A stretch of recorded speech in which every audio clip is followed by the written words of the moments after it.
how's it going? This is the TGA podcast, and my name is Gray, of course, and this is episode number 18 featuring Gal Ezra. If you're lucky to be in a beautiful city of Cape Town like myself right now, one of the things that you kind of look into are events because the year is almost over and holidays are approaching. So I had to look around and find Gal, who is a co-founder of the amazing festival We Love Summer, and it's a week to go before it actually takes off. So I just had to find him. He's the co-founder of We Love Summer, as I said, which is a South African leading deep house daytime festival, and he's part of Vacation Club, which are the guys behind the following awesome events like Kinky Summer or Future Frequency, and of course Festival, which is a full event in Cape Town. So it was fun hanging around with Gal at their offices. He showed us around. We took some fun photos on some of the artwork that they have there, and I was with Kanan, aka Rocky, or aka the Unicorn, my co-host, and we went there together. We had fun and it was just cool. And for the TGA podcast listeners, you will get 20% discount if you purchase any of the tickets to the events that Gal is involved with, like We Love Summer, Kinky Summer, Future Frequency. If you go on their website, which I'll put the link in the description, you just use the promo code TGA podcast, you will get 20% off, and that's awesome. Then I hope I will see you there because I'm definitely going to all of these events here. If you happen to be going and you want to meet up there, you can just hit me up on social media. I am Gray Jabesi on Facebook, or you can just go on the website where you're listening to this, and just on the contact page, just contact me. Let me know if you want to hang out there. You can reach me via social media. Facebook, my username is Gray Jabesi, as GreyJabesi. You could use the same name to search for me on other platforms like Twitter or Instagram. You'll definitely find me. And just remember to subscribe to the Gray podcast on iTunes, on Stitcher Radio, on SoundCloud, or you can just subscribe on the website. There is an input box there. You just have to put in your email address, and boom, I will be able to send you a new podcast episode as soon as it's out. So without further ado, enjoy the podcast. Cool. So basically, my name is Gal Ezra. Yeah. I was born here in Cape Town, but I grew up in the US. My family is Israeli, and then I moved back here 6 years ago. Oh. So that's a bit of my story. My accent's weird. Obviously, it's a mix of the three. No matter where I am, if I'm in South Africa or in the US or in Israel, people ask me where I'm from. Oh, sorry guys. We're recording you right now. Yeah. Call my entrance. Yeah. What have I missed? Just the early stuff of how it started, basically. Yeah. I was interested to hear that. How did you wake up one day and just decide to... I think that he's probably asked the same question. Well, basically the thing is it started naturally. I like bringing people together into different things, little house events and whatever, and it was getting more and more popular, and we just said, let's sell tickets for this, and then it grew and grew, and my partners came on board, and we just started to do it more, and we thought we'd try to start small, and it started to slowly grow. Well, quickly, it grew pretty quickly. Did you start it with a business in mind, or just to have a good time?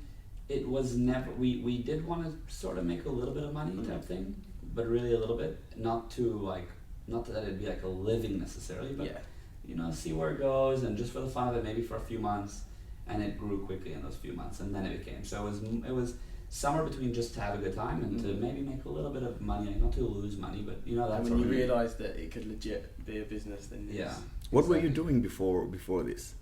Before this, I did some acting. Acting is a passion. I still sometimes do it, but this has gone so busy that I haven't done that.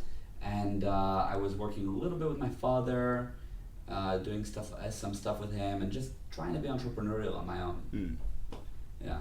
So I didn't have I started when I was like 21, I think, or 22-ish. So I was barely like getting going, and it was sort of it happened quite quick. That's the thing.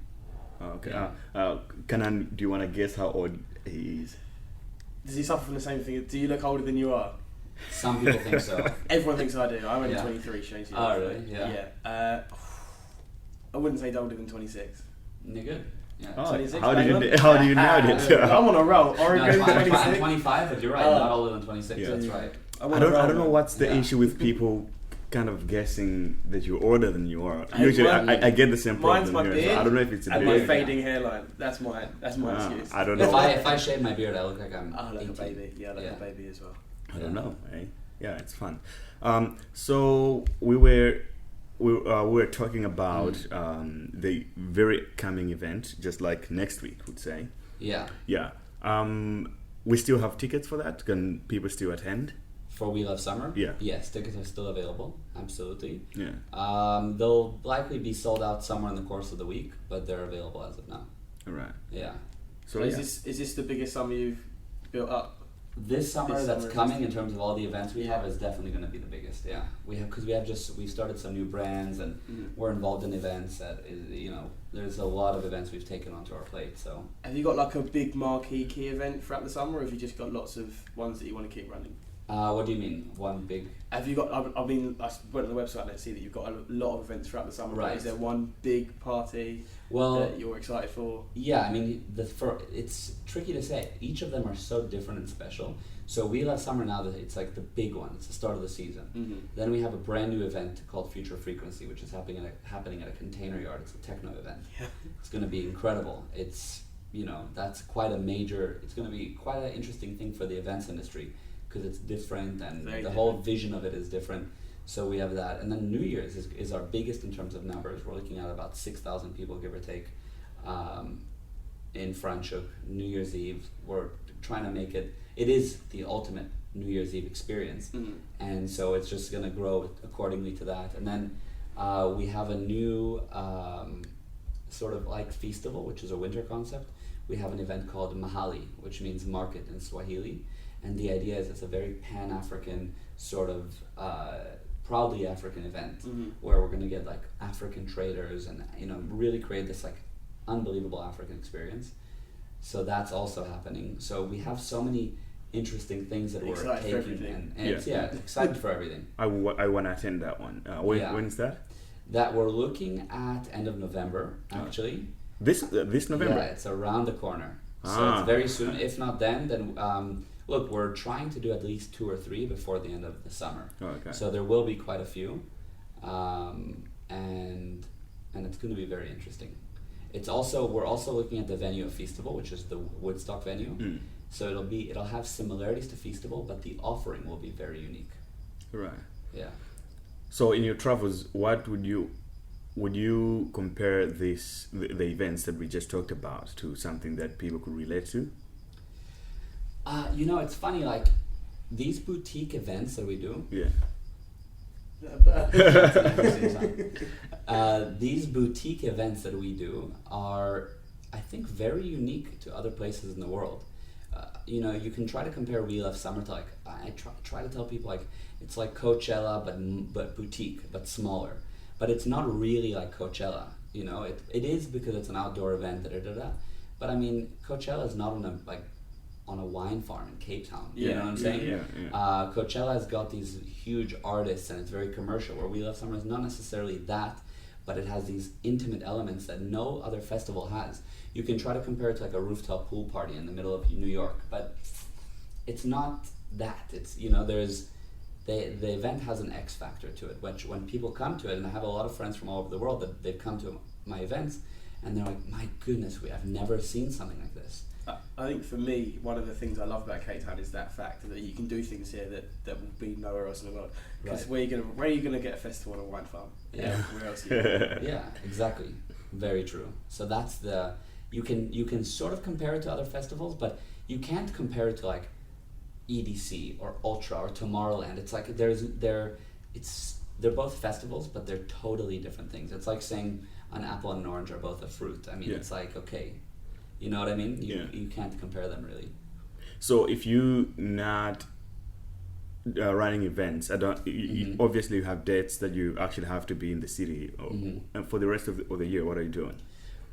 I'm running what's funny is running these events is it's all year job. I do sneak out for some traveling here and there, but even when I'm away, there's still quite a bit of work elements, and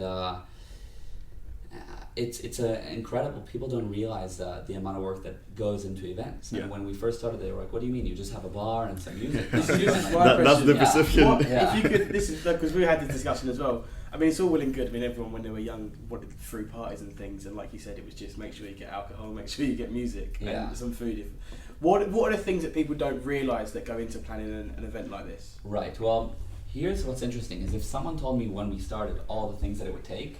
I mean, who knows? I might have been like, you know what? Never mind. Because there's a lot that goes into it. I mean, to give you an example, so our first event that we did, it was a rooftop pool party, and it got shut down by police. Okay, that's the truth. That's how the first ever We Love Summer, what We Love Summer is today, got shut down by police like 3 or 4 hours earlier than the event was meant to end. Reason being that when it started, there were certain things about the event that we didn't realize needed to be in place, and we weren't prepared enough. And these are the things that you learn. So some of the elements are you need permits and approvals from the city. You need to get licenses. Yeah. That's a whole thing on its own. Events is a logistics game. So logistics meaning planning and coordination of many different parts so that they go smoothly. Right? That's when you're doing events, you have to just make sure that things run smoothly. You also have to make sure that your marketing is effective, and the purpose of it is to sell tickets. Yeah. You have to make sure tickets are selling. You have to make sure that the product that you're releasing is interesting and people like it and it has longevity, not just a once-off cool event. Sure. So the real elements that people don't realize is, yes, there's getting a stage set up, but how many meetings go into creating the beauty of the stage, and how does it look? What are the thought processes on which artists get booked? Who runs our bars? What are our agreements with the bar companies that help us? Security, cleaning, permits and licenses, like I said, toilets, liaising with the venues and making sure that they are happy and that they're getting paid and that the contracts are in place. Right. There's like marketing budgets, marketing directions, marketing platforms, brand ambassadors. There's so much that goes into it, and not only that, but ticketing. Who is running our ticketing platform and what are our agreements with them? And I mean, the amount of meetings that go into this stuff is crazy. It's endless, so there's a lot of factors, and it ends up being a full-time thing, especially when we have a range of events like Vacation Club now has. It's a full-time job. So how it's beyond full-time. Yeah, definitely. I can it's imagine. like meetings in the day and emails at night. So when we spoke the last time, where were you? Were you in Europe? That was last week. Last week I was in the US. Okay. Yeah, I was in seeing the US. family or? I was with my girlfriend. Okay. And I also went to a high school reunion there. Oh. Which is cool. And my sister is at that school, so my girlfriend and I went there. She saw the school for the first time, and we also got to be with my sister, and it was really enjoyable. Plus, we got to that was in Oregon, and then we went to Florida and spent some time with quality time with my girlfriend, with her family, and seeing also some friends. Cool. So it was really nice, yeah. So you touched on a point that I really wanted to ask also on statistics, logistics, you say. Logistics, yeah. When you trying to set up the event, you trying to align a few things to come together. Right. And as time goes, approaching to the event's date, how often do you have to adjust a few things to actually make it work? Because I assume not everything depends on you, like other things would change. That kind of affects the way it happens. 100%.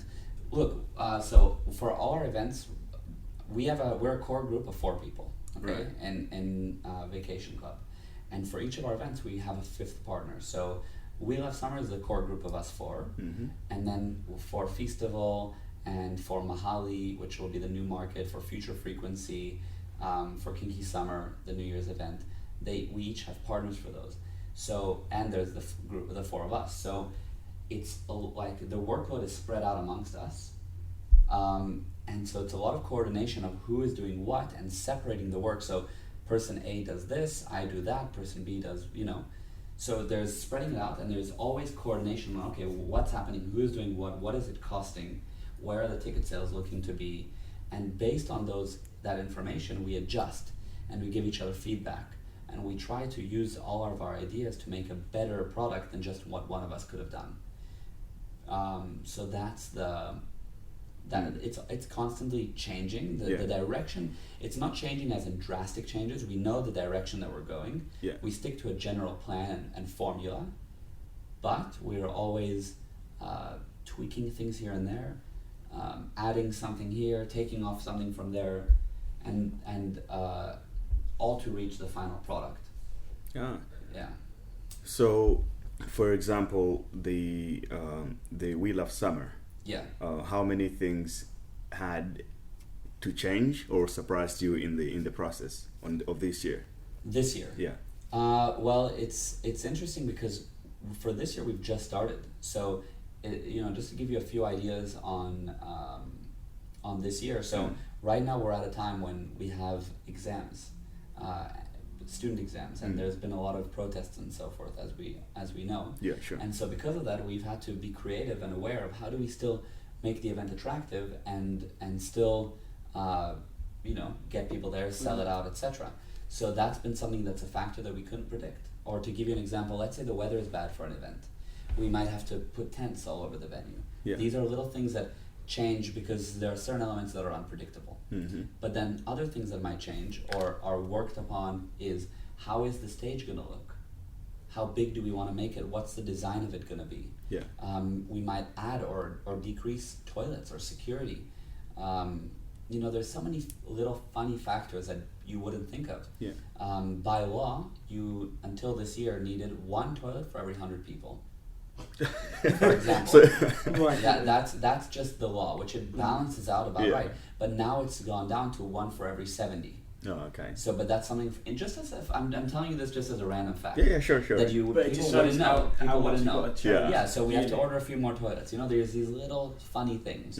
Or we have somebody that comes with a cool idea for something we can do at the venue. Mm-hmm. Or a sponsor wants us to do an interesting little area for them. Yeah. So we add it. That's part of the fun and the creativity.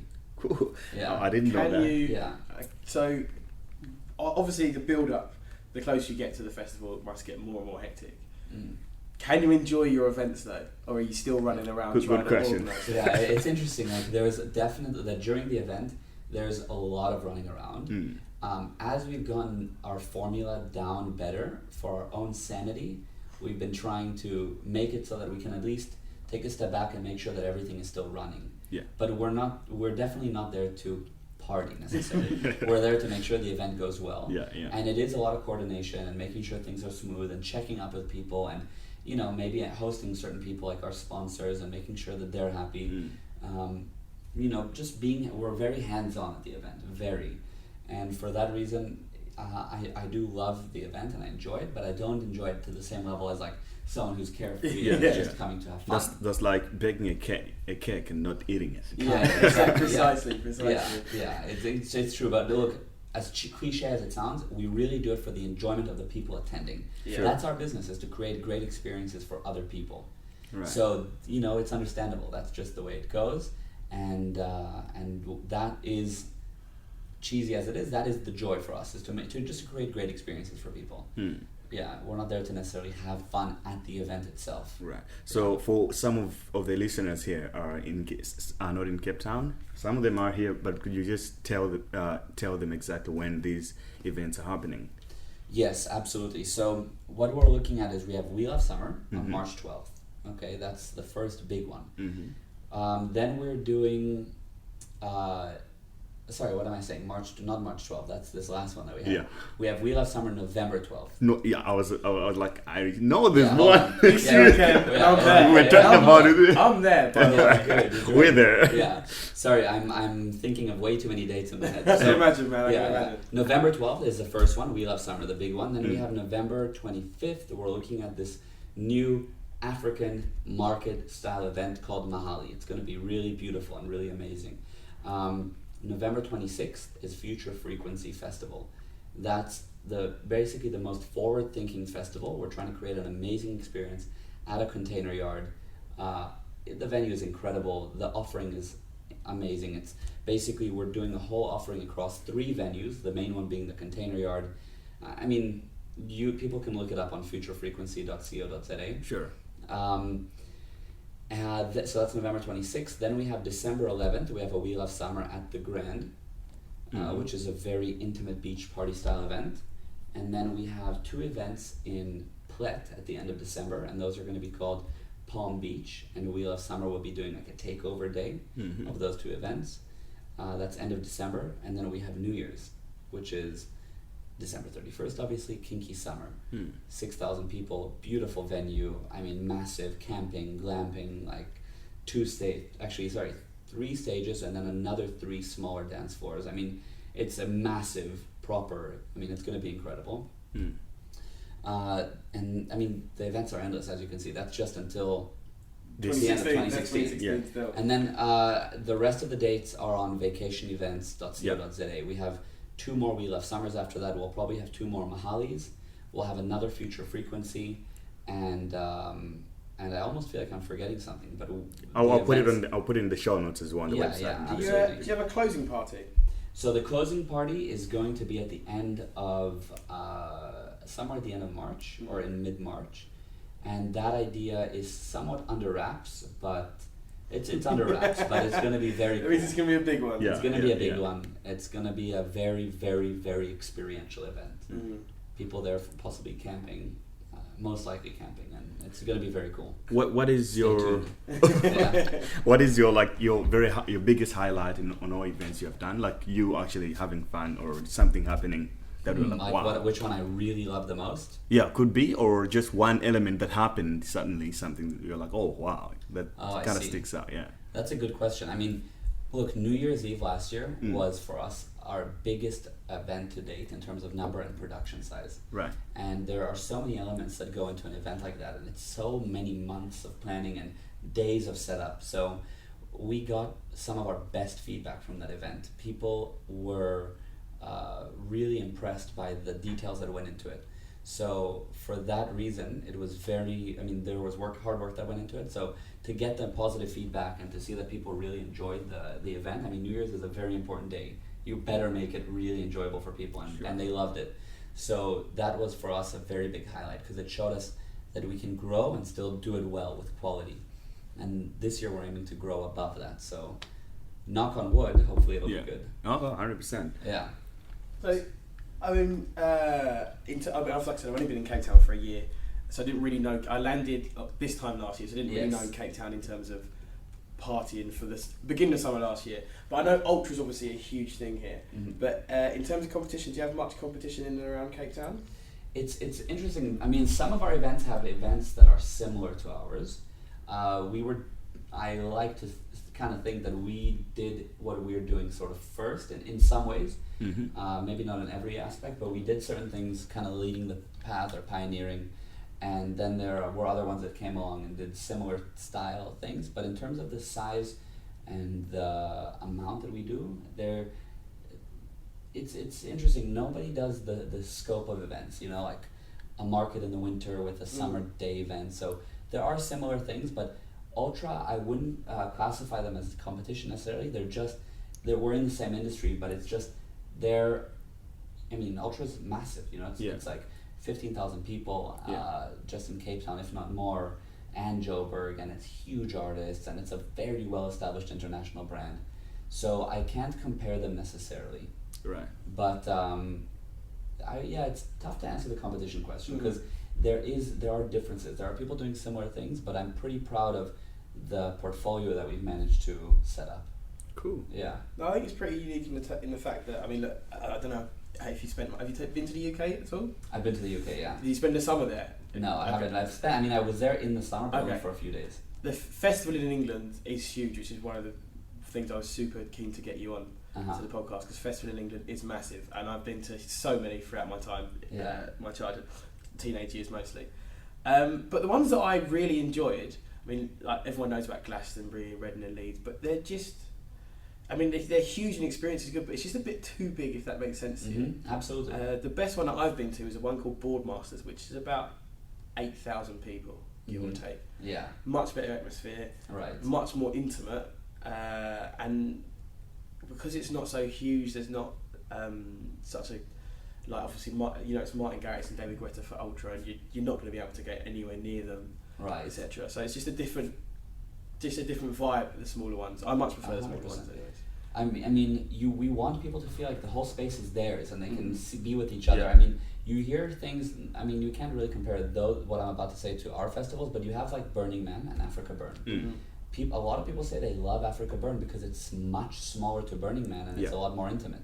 I think for those same reasons, when you have a boutique festival, which is what we do, you can't compare them again to like a massive festival because it's like a huge animal compared to just a place you can feel like it's yours, you know, for the day or for the, you know, however long, and you have your friends. If you lose them, you can find them again. It's like this whole atmosphere that everything is close. It's intimate. It's fun.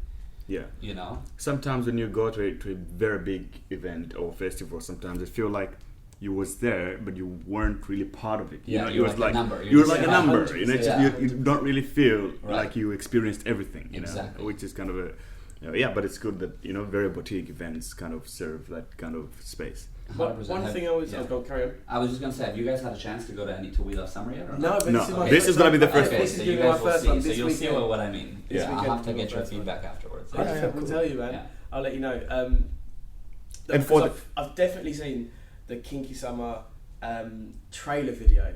Oh yes. The one I've definitely seen that, and I'm not. Unfortunately, I'm flying back home for New Year's. Oh no. Okay. Well, that's fair enough. To be at home is a good reason. Yeah. But that looks incredible as well. 100%. Your marketing team's done very well there. So for our listeners, how do they attend? Where do they get the tickets? Or are you going to give them discount because they're coming from us? we can think about that. Maybe to offer them something after that could be cool. Sure. Yeah, look, what we do is, so we have for We Love Summer, you can go on welovesummer.co.za or ZA, depending on where you are. Yeah, how you pronounce Z or Z. So welovesummer.co.za. For Kinky Summer, it's kinkysummer.co.za. Mahali, we will be releasing soon. Futurefrequency.co.za. And you can find out about the Container Yard event. Sure. You can go on there and we just sell tickets off of those platforms, and to hear about the whole thing as a whole, it's called vacationevents.co.za. All right. So, and if people want to get hold of you, how do they find you personally? Personally, best over email. All right. Yeah. You don't want to give your email here; it's gonna explode. Everyone's been messaging me for social. Free tickets. Free. You follow me on Instagram. Honestly, these days, what's funny is I am using Instagram probably more than ever. Yeah. So it's Gal Gal Ezra Ezra. So Gal Ezra. Ezra at the end there, and that's it. That's on Instagram, and you can follow. I post, personal stuff and a lot of stuff about the festivals that we're doing and little updates and things like that. Cool. And one more question from me would be, how long have you been running Vacation Club? So Vacation Club, as what it is very new. This name Vacation Club, that we only released it a few months ago. Yeah. But this idea of having Vacation Club has been around for about 2 years. Yeah. And We Love Summer has been around for just about 3 years, actually. This is sort of our birthday event now, coming up on the 12th. Cool.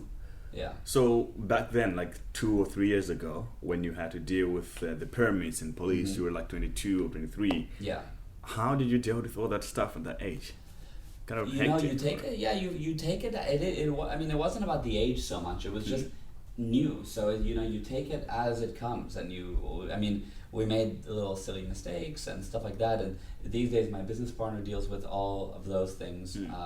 So each of our business partners has a very particular role that they do. One of them, Wes, he runs the marketing, the branding, the creative direction of the brand. We have Aviv, who is another business partner, and he deals with the art direction, the decor, all the incredible installations that you see at the event. He helped to, he made it happen, and some of the stage designs and stuff like that. And he also is a lawyer by trade, and so he now deals with the licensing. We have Brett, who does a lot of the logistics. We work together a lot with the finances, taxes, sound, DJs, handling the music, that kind of stuff. And then I also run the finances, the logistics, the admin, and a lot of on-the-ground stuff, meetings, Right. We overlap for sure, but certain areas we have our mark. So at the beginning, I remember there was one event where I dealt with the licensing at a young age, and it was interesting, challenging. You go through many hoops, you say silly things, you make little mistakes until you learn how to handle that and how to explain that. Hey, what the main thing that the concern is that the events are safe, right, secure, and are a smooth experience. So if we can really prove that, and we believe our events are check those boxes, then they're happy, and that's what we aim to provide. Cool. So for someone who is just getting started into organizing events and stuff, what are the things that you think they should pay attention to? What normally they wouldn't, because they're just starting out, and also what are some of the silly things you have said at a young age starting off? So okay, so to answer the first question, I think it's important to really be on top of how organized you are. If you're not organized, you're gonna fall into your own trap, because there's so many things, and if you can't be organized, you're gonna struggle eventually. I think the best way to start is just small and naturally. You don't have to start with a festival. Start small and then grow from there, and learn the rules and ask a lot of questions and do your research. And as you grow or you get certain partners that can help you, you can develop. And in terms of the silly things, it's interesting. Like, you might go to an events guy and say, we're gonna have super loud music, and is that cool with you? For example, and you might not want to say that. You do need to say it. You need to give the information, but it's about how you do it. Just so you know, we're gonna do real, that kind of stuff. It's that's just the first thing that popped in my mind. That's not true. That's something that if you're not experienced, I guess you would say, we're gonna have very loud music. There's an element of maybe tact isn't the right word, but a certain way of presenting things that you can explain to the person, this is what we're doing, this is the truth of the matter, but this is also why it's actually cool, and you can show them, and then they can support you, rather than being too I don't know, all over the place. It's a tricky one to say. You make the mistakes and you try to forget about them. That's why you learn, and then you try to not do that again. So, but anyway, I don't know how your that meeting ended when you said there were gonna be loud music. You have to then. We had one event where, because of the loud music thing, or I don't know how it all came about, they wanted us to move our stage, and it was impossible to move the stage. Everything was already being set up, and they said, no, you have to move the stage from the one side of the venue to the other. This is an example, it's a true story, and that's a problem. You can't go and do that, so we have to then explain why it's actually okay where we have our stage, and these are just funny stories, but that's what happens in the events world.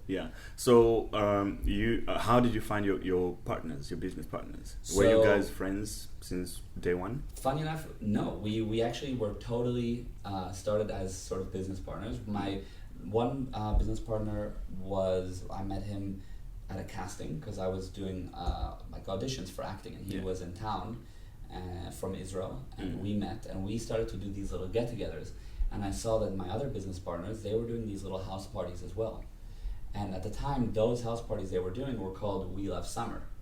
They had these small ones, and they did really well, and so we contacted them and said, we want to do a house party together, we have a crowd, you guys have a crowd, let's do it together. So we did an event that wasn't called We Love Summer, it was just sort of a neutral house party event, and people liked it. And then we took a look at the We Love Summer brand, changed it up, and recreated it a little bit, and re-released it as a product, as its official thing, not just as the name of an event. It was a whole thing. And that was a few months later, and that's what We Love Summer is today. So we started out doing two separate things, coming together and recreating something special and releasing that, and people loved what we offered them, and then it grew from strength to strength. You mentioned just now about a house music party, and obviously throughout all your festivals are house music based. So do you get a lot of local talent to play there? Is that what you aim to do? Yes, so we have it's interesting. Some of the festivals have different types of music. So We Love Summer is very deep house, housey, tech house, that kind of stuff. Future Frequency is going to be techno music. Festival is live bands, and then going into sort of accessible music, maybe a bit swingy, DJ music, that kind of stuff. So each of them is different. Festival is local, and each of our events is predominantly a local lineup, but we do bring in international artists for every event. And what's artist except for Festival? Like? Festival is local. What's artist booking like? Is it a difficult, stressful process? So my two business partners deal with that aspect, but it is there's a lot that goes into it. It's very interesting because South Africa is also somewhat far away and our currency is not as strong. A lot of other people sort of get bookings much more easily than we do. So there's an element of picking the right booking, one that's attractive and that fits the brand. Right.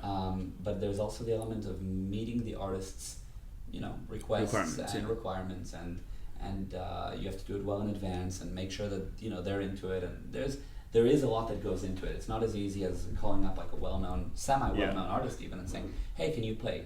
You have to go through their agent, and there's a lot that goes into it for sure. Jeez.